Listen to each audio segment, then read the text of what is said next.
I'm honestly torn on how to open this review, since I usually start with the best part of the episode or my strongest impressions. But this time, I have two very powerful ways to kick things off, so I'm just going to use both.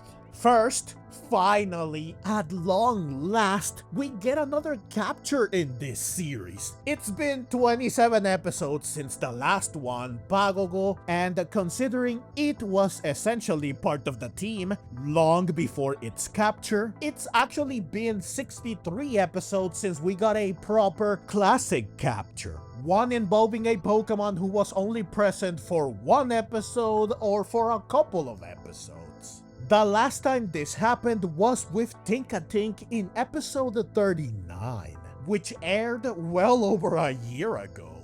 Second, oh my god, she did it! Liko caught Charcadet! I was right, you were right, we were all right. We saw the writing on the wall and accurately predicted that this would happen. There's something so euphoric about seeing a prediction, a dream, something you imagined actually come true. That indescribable feeling of elation, the goosebumps, a smile you cannot wipe off your face. That happy kind of shaking. And for me, it's even more profound because I didn't just predict this when the preview dropped a week before this episode aired. I called it over a year ago, over 21 months ago to be exact, which is almost 2 full years ago. Seeing something I envisioned so long ago finally happen is nothing short of magical. This isn't the first time one of my long-range predictions has come true, and it likely won't be the last, but no matter how often it happens, the thrill never fades. Now, Liko catching Charcadet is already wonderful on its own, but the way it happens, that makes it even more special. It aligns perfectly with part of what I said about why Charcadet suits Liko so well. Charcadet is a small, adorable Pokemon, but it's also brave, determined, and willing to fight opponents stronger than itself. Sound familiar? That's Liko, timid and shy. But when she needs to step up, she'll do it, even against overwhelming odds, especially when it's for the sake of those in danger. She's a protector, just like a knight, which of course is not only part of the title of this episode, but it's also what Charcadet is based on.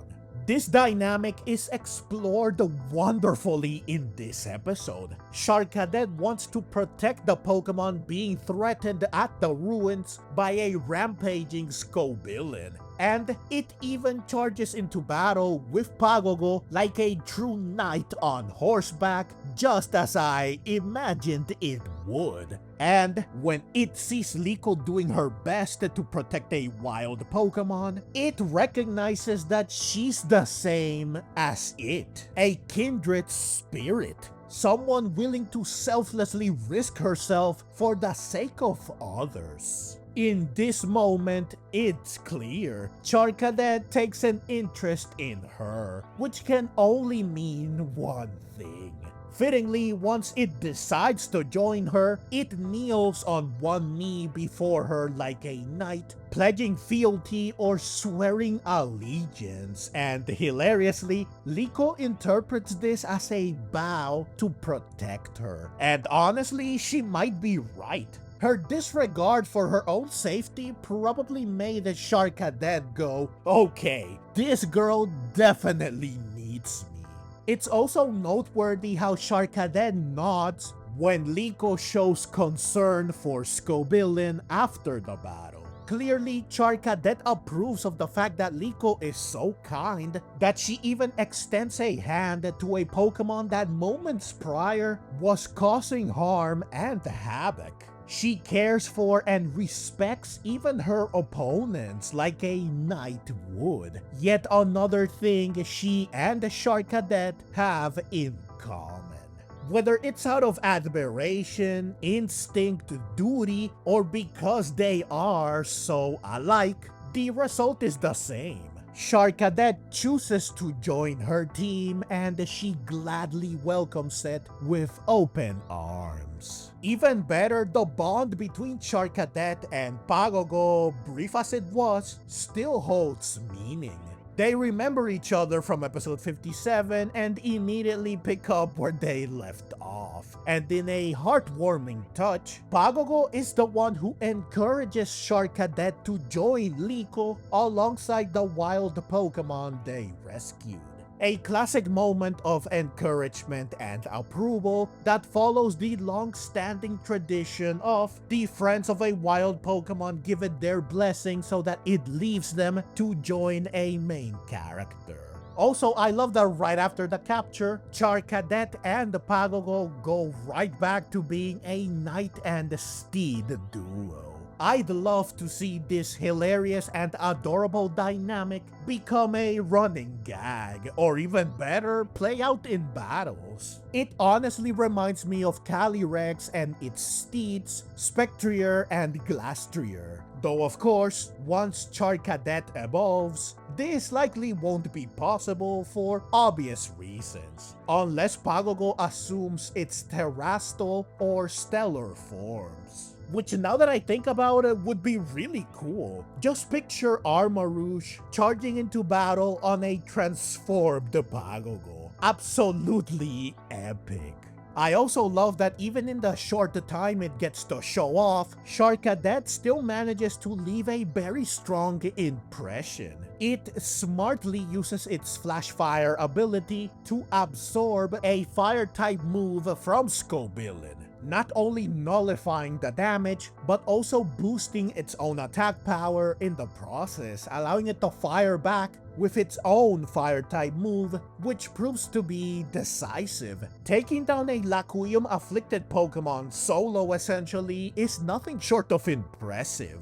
You can already tell that Charcadet will undoubtedly be a wonderful addition to Liko's team. A reliable, powerful, and capable ally she can call upon and depend on when push comes to shove. Now, as much praise as I have for how and why the capture happened, I do think that it would have been even better if the episode had dedicated more time to it. It all happens way too fast and it honestly feels kind of rushed, which of course is detrimental to the end result. There should have been more room to develop Charcadet and its bond with Liko further to really make the capture feel earned, deserved, meaningful, and powerful. But unfortunately, this was not possible because too much of the episode's runtime is spent on things that are either underwhelming or that simply don't contribute much. First, there's Dot vs Penny, which is sadly just another letdown in this arc's increasingly disappointing battle lineup. Then there's the Gimmighoul coin hunt, which, while a fun callback to episode 57, feels like filler more than anything else. And finally, we meet Karato, a new character who introduces the conflict but doesn't do much else to leave an impression. Let's start with the battle. I had extremely low expectations going in. Liko vs Kathy was so awful that it made me learn to keep my hopes in check when it comes to battles. And Roy vs Nemona didn't do anything to change this. In fact, it only made me expect even less from battles in this arc. Unfortunately, Dot vs Penny lived up to my expectations, and that's not a compliment since my expectations were as low as they could have been. While Quaxwell being infatuated with Sylveon was admittedly hilarious, combing his hair and sneaking bashful glances like he's caught in a rom-com, it also meant that he barely did anything for most of the battle. Tinkatuff had to fend for herself until she finally knocked some sense into him with her hammer, which was both effective and funny. But even after Quaxwell recovered, the battle fell flat. Dot terastalizes Quaxwell, but he barely gets to do anything with the power-up. He bafflingly takes a Moonblast head-on just to launch Tinkatuff into the air for a slam that ends up doing nothing. Then, his boosted liquidation, which hits Sylveon, also seemingly does nothing. And then, just like that, a Swift from Flareon ends the battle. So Dot loses, and it's not just that she loses, it's how anticlimactic and nonsensical it is. Quaxwell only took 2 hits, neither of them super effective, yet he goes down like a house of cards. Meanwhile, Sylveon somehow tanks a boosted liquidation after already taking a normal one earlier. The math just doesn't add up. It doesn't help that the Swift feels so random. It lacks the intensity and impact a final strike should have. Now, this is all bad enough on its own, but what really frustrates me is that Dot is supposed to be a smart, strategic battler. She's shown that clearly several times, most recently in episode 97.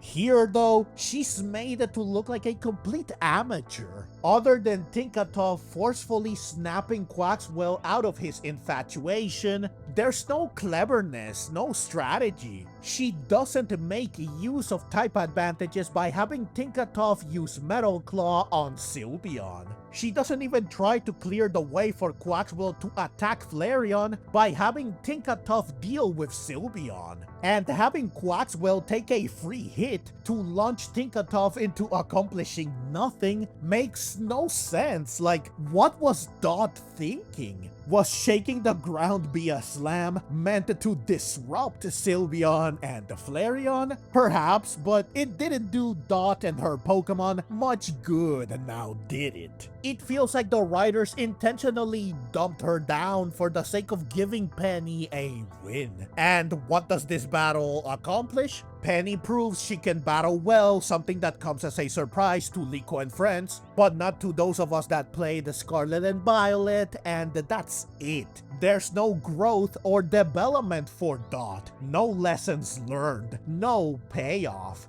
Just a wasted opportunity and a complete disservice to Dot's character. Honestly, I take back what I said earlier. This battle did not live up to my expectations. It actually somehow managed to go below them. It was worse than I expected since it was just as poorly animated, paced, and choreographed as I expected, but its outcome and the way it played out were certainly not what I had in mind. Which stands in stark contrast to Liko vs. Kathy, which was somewhat saved because Liko won and battled well. Truthfully, they should have just cut this battle entirely and used the time to expand the episode's best part, Liko and Charcadet.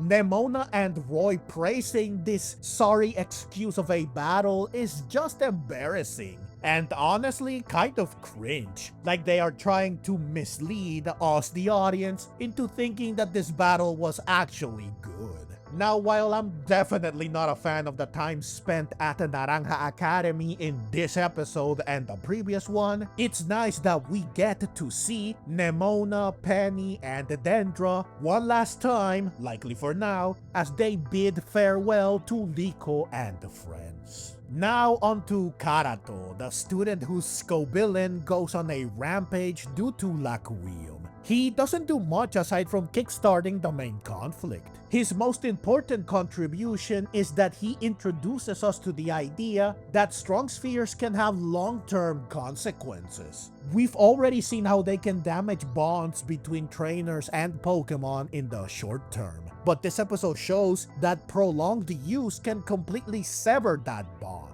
It's a chilling revelation and one that adds depth to the Lakuium threat. But Karato himself, pretty forgettable. He serves his narrative function and that's about it. Honestly, the most interesting thing he provides is this picture, which shows a Scobilin with 2 red heads, which is obviously not normal. While initially this might seem like a coloring mistake, Karato says that this is a thing, a rare thing, that there are all kinds of Scobilin. There are even some that have 2 green heads. While this might seem odd, this isn't the first time we see, in the anime, Pokemon that are smaller than normal, bigger than normal, colored different than normal, etc. This is to tell us that just like animals in the real world, Pokemon can have natural variation. Whether it's size, color, or unique features, Pokemon aren't always carbon copies of each other. Just like in nature, individual differences exist. The anime uses this to subtly reinforce the idea that the Pokemon world is a living, breathing ecosystem full of surprises. As for the Gimmighoul coin frenzy, it's honestly hilarious. Especially Roy declaring he won't be tricked by it again, only to be tricked by it almost immediately, and hilariously, he's not the only one. Funnier still, they all gather coins well into the evening, and their folly only becomes apparent when Liko shows up after catching Charcadet, at which point they all realize they were trolled by Gimmighoul, who proceeds to escape with its loot secured. Aside from the callback and comedy though, this part of the episode didn't seem to serve much purpose. That is, until the very end, when it's revealed that a Gimmighoul stows away on the brave Olivine. I can only assume that this is the same Gimmighoul who just had them gather coins, and the same one from episode 57. So like Charcadet, another returning, recurring Pokemon. I'm willing to bet that this Gimmighoul will be caught by a main character just like Charcadet. Or at the very least, it will end up joining the Rising Bolt Tacklers like Mousehold, Sinistea, and the Poltegeist did. If a main character does catch it, it will obviously be Roy, right? Many of us have hoped to see him with a Gimmighoul, and especially a Goldengo, for a long time now. So fingers crossed that this will indeed happen, and soon. Also, while Liko and friends having a picnic doesn't really contribute anything either, I do appreciate the callback to the picnic they had all the way back in episode 13. I especially love the callback to how back then, Dot was still a shut-in, so she did not take part in the picnic. A far cry from where she is now. This is a subtle reminder of how much she's grown, and a great example of how even small moments from the distant past continue to gain retroactive value through clever storytelling. It's a quiet but powerful way to show character growth without needing to say much. Finally, just like episode 96, this one ends with Dot getting a message from Iono, this time in video form, setting up the next episode. Which means, yes, we are getting more Iono. Just 6 episodes after her last appearance, she's back. And that makes me very, very happy. So overall, this episode is a mixed bag. Frustrating in many places, but ultimately redeemed by its most important moment. Having Charcadet return and Liko catch it is not only a deeply satisfying, amazing, and brilliant payoff to a seed planted 45 episodes ago, but it's also done in a way that highlights exactly why Liko and Charcadet are perfect for each other. Their shared sense of selflessness, courage, and quiet determination forms the emotional backbone of this episode, and it's what makes the capture resonate so strongly. Unfortunately, the rest of the episode ranges from mediocre to outright disappointing. From yet another underwhelming battle to the mostly forgettable new character to the several time-wasting diversions that don't really add anything of value beyond a few laughs, this episode certainly has more to criticize than to praise. But even with its many flaws, however, this episode still manages to stand out because of how good its best parts are. Liko catching Charcadet truly saves this episode. It's something to celebrate, something to cheer for, and something that hopefully will mark the beginning of a brighter stretch ahead. Here's hoping that with Charcadet now on the team, Liko's journey and this arc will begin to ignite again. If you enjoyed this video and want to see more like it, feel free to click the links on screen. And if you'd like to support the channel and help me keep making content like this, you can find all the ways to do so in the description and in the pinned comment. Whether it's through a small donation or just watching and sharing, every bit of support means the world to me. Thank you so very much for watching, and let's meet again in the next video.